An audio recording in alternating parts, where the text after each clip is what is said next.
D'une mayonnaise retravaillée, un petit peu plus consistante, avec du morceau. Donc une fois qu'on a cette mayonnaise, on réincorpore dedans au dernier moment, vraiment juste avant de monter les œufs, du jus de yuzu. C'est un agrume japonais qui est entre le citron et la mandarine.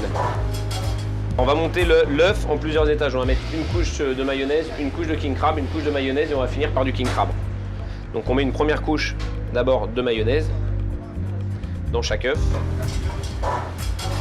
Là on a notre king crab, donc le king crab qu'on a décortiqué. Le king crab c'est des gros crabes géants d'Alaska. Ce king crab on va juste l'assaisonner avec un tout petit peu d'huile infusée au citron.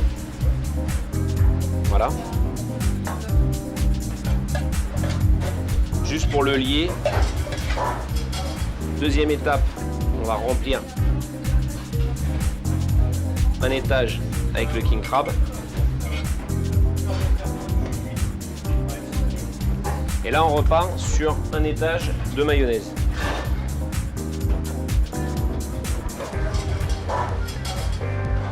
Et donc là, on finit par notre dernier étage de king crab. Donc, et après, pour la finition, donc on a ces citrons qu'on appelle le citron caviar, qui nous donne dedans, plutôt que faire comme des segments comme dans les citrons classiques, ça nous donne réellement comme du caviar, comme des petites billes. Donc ça, on va le mettre par-dessus. Voilà. Et après, pour finir, on va reprendre les éléments qui composent un petit peu notre mayonnaise, c'est-à-dire de la pomme, qui va nous servir pour venir décorer notre king crab. Et c'est des tout petits germes de coriandre, donc qui a un goût très puissant. Et là, c'est ce qu'on appelle du shiso rouge. C'est un très très léger goût de cumin qui s'accorde bien avec le plat. Voilà.